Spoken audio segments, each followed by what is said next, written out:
People like Vijay Mallya, Nirav Modi, Lalit Modi, how are they able to make a lot of money doing some fraud activities in one country, let's say India, and then how are they able to live a beautiful life somewhere in some developed nation like Europe? So how is this actually happening? People like you and me, even if we have to put just 10,000 or 50,000 rupees in bank, the bank is going to ask you every detail of yours, your KYC, your PAN details and everything that. So how are these people able to evade not just the banks but the entire government and able to live a beautiful life somewhere outside? So how is this all possible, and how does the Swiss bank play a major role in this process? So we'll see exactly that in this video. Stay tuned till the end.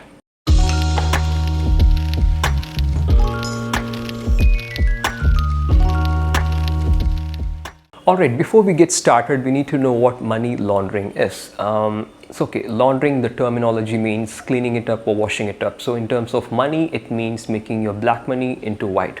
So what is now black money? Let's say you're making 1 crore rupees or like let's say few $1,000s in per annum, and you have to pay tax for that, right? So if you take a country like India, if you're making 1 crore rupees, you will have to pay 30% of that to government as tax, which is 30 lakhs, which is a huge money, and people will do anything to evade taxes. So if you show that you earn only 10 lakhs, even though you're earning 1 crore, and just pay 30% of tax for that 10 lakhs, which is just 3 lakhs, and so the remaining 90 lakhs which you have actually earned becomes black money. So that's black money for you. So this black money is such a way that it cannot be shown to the outside world. I mean, it cannot be shown to the government because if you show, you'll get caught. So it's basically hidden in your house as cash, as any physical form, maybe gold or something like that.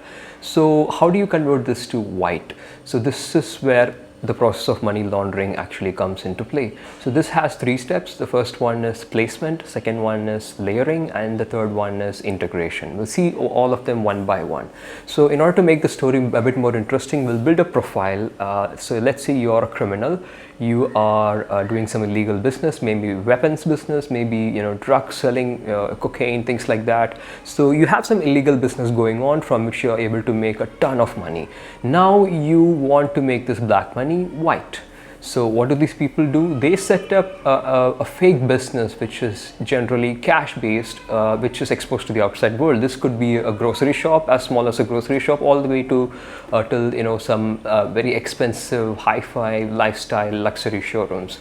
So a very good practical example I can give you is if you walk down through these very expensive malls, you'll be able to find certain brands which you have never heard of, very expensive brands. Even the pens might be costing 10 lakh rupees, 40 lakh rupees or things like that. So but you will never find a customer there, right? But these shops will keep on running all throughout the year, and you'll be wondering how are they able to pay the rent even if not a single customer is coming up. So these kind of shops could be, I'm not telling all of them are, these kind of shops could be those kind of fake businesses where the criminal is going to put all the money earned from the illegal business, he's going to stuff that in this fake business and show all those money as sales made in this business. So that the point of this fake business is not to make any profit out of that very business itself, but it's just a point to convert all your black money to white.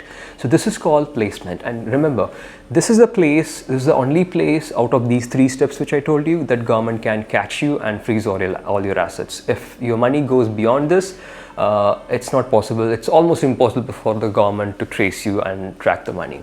So what do people do if to not get caught at this step? This is where layering comes in. Alright, you're making a lot of money now. So you're gonna invest that money to some other nation which doesn't have any information sharing agreement with India. Let's say you're in India. So I mean, do countries like these exist? Yeah. So, these are not well-known countries, but these are very small islands like Panama Islands, Mauritius, Cyprus, or even very small islands which you have never heard of. These islands, these countries don't have any economy of their own.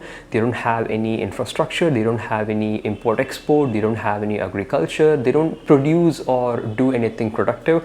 They just survive on these black money transactions happening in their country from other countries. So how does this happen? So basically how this works is this criminal who's making a lot of money doing illegal business in one country, let's say India, is going to invest these money to any shell companies in those islands. So what are shell companies, first of all? So these are companies that don't have any employees, that don't have any production, that don't offer any services. They don't even have offices. They just exist merely on paper. The sole purpose of this company is to receive money from one party and transfer it to some other party. So these are called shell companies. So what happens is this criminal is going to invest all the money from India to some shell company located in this very far islands, and this is the only step. Again, this is the step that government can catch you. If they the government will be able to know that this much amount of money has been transferred from India to this shell company. This company, they won't even know it's a shell company. This company in this island. What happens next is really interesting. It doesn't end there. So this guy is going to put that in this shell company number 1, and that shell company number 1 is going to transfer that money to shell company number 2 and 3 and 4 and 5, maybe tens and even hundreds. The moment that money gets transferred from shell company number 1 to 2, the parent country's government will not be able to know that, because that island that hosts all these shell companies doesn't hold any information sharing agreement with the parent country. So that's how layering gets done, and that's how you break off from the vicinity of your parent government. Cool. Now this is layering. The final step is integration. I mean, so if this keeps on going, how are you going to enjoy the money you made in your country? So this is where third step comes in, and it's called integration, which basically means after the money jumps through a series of shell companies, now it has to come back to your own bank, right? So this is what we call integration. So the final shell company now invests the money back to your account in the country where you're present in, and the government is not able to trace it because it's coming from an anonymous company from an anonymous country, a very remote country. So and this money is not going to come directly into your bank account. Probably these guys will be having any organizations, any trusts, and any social welfare groups. For example, in India, the companies which are registered under 12AA Act, they don't have to pay any taxes. So these refers to any social welfare groups, orphanages, and any religious institution. To the outside world, they offer free food, free education, and free stuff to all the poor people. But in the back end, this could be happening. So that's how these rich people, the rich criminals, able to enjoy the money where they are making it. All right, let's leave the rich criminals. Let's talk about the real case scenario. Let's take Vijay Mallya. How was he able to put all the crores and crores of money into take it back to UK and enjoy? How is that happening? So you might ask even another question. So how is this first step happening? Let's say Vijay Mallya had crores and crores of money in India, and how did he invest all that money in UK? How did this transfer take place? Because you cannot put all that money in a suitcase and take off in a flight, right? That's not going to happen. So this is where unofficial underground international organization called Hawala comes into play. Hawala is not the name of one particular organization, but it refers to a group of unofficial organizations and agencies that does this. What do? They take money in one country. Let's say you are a criminal in India and you want to get settled in UK. They take money from you in rupees here, and they give you a password. So when you travel to UK and you tell that password to another agent of the same agency, they give you all money in UK money. So they transfer that to your bank in UK. So what do these organizations do? You remember the 3 steps I was talking about? Placement, layering, and integration. This Hawala groups, they do the layering process. So they have their own chain of tax haven islands.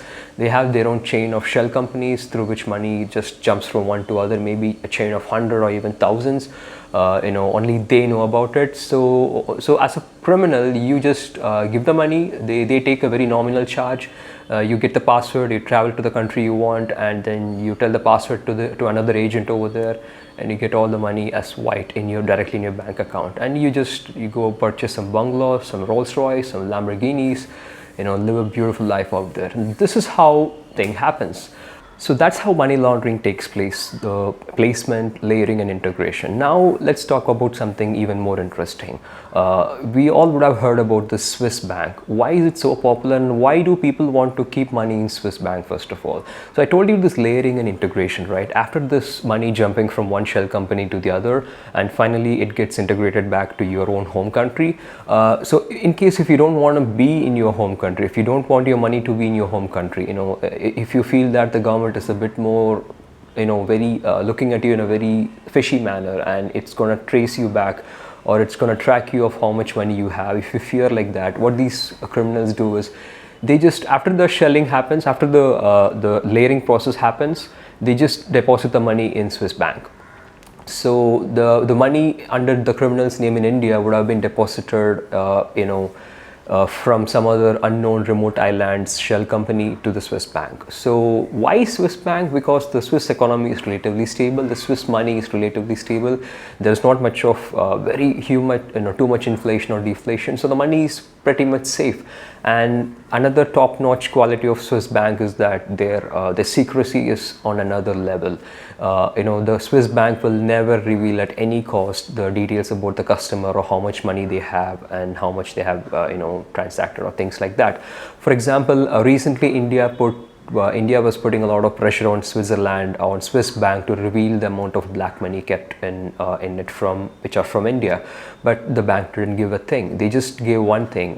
They just gave the total amount of black money, a total amount of money present from India, the information with which India cannot do anything with it, and they also revealed how many transactions have been done directly from India, which is, if it is done directly from India, it means that money would have gone from some Indian bank to the Swiss bank, which again means the taxes would have been cleared, which is useless for India to know about. So yeah, it's pretty much the level of secrecy they maintain is extraordinary, and that's why it's it's a very, very beautiful place for people who wants to store black money.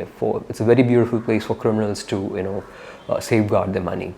And that's about it. I hope you enjoyed that. I don't know how it's going to be useful for you, this information, but I think it was really interesting to know something which the outside world, the mainstream media doesn't teach you. If you love this content, please do hit the like button and subscribe to the channel to know more. And I'll come up with something new like this every week. Thank you.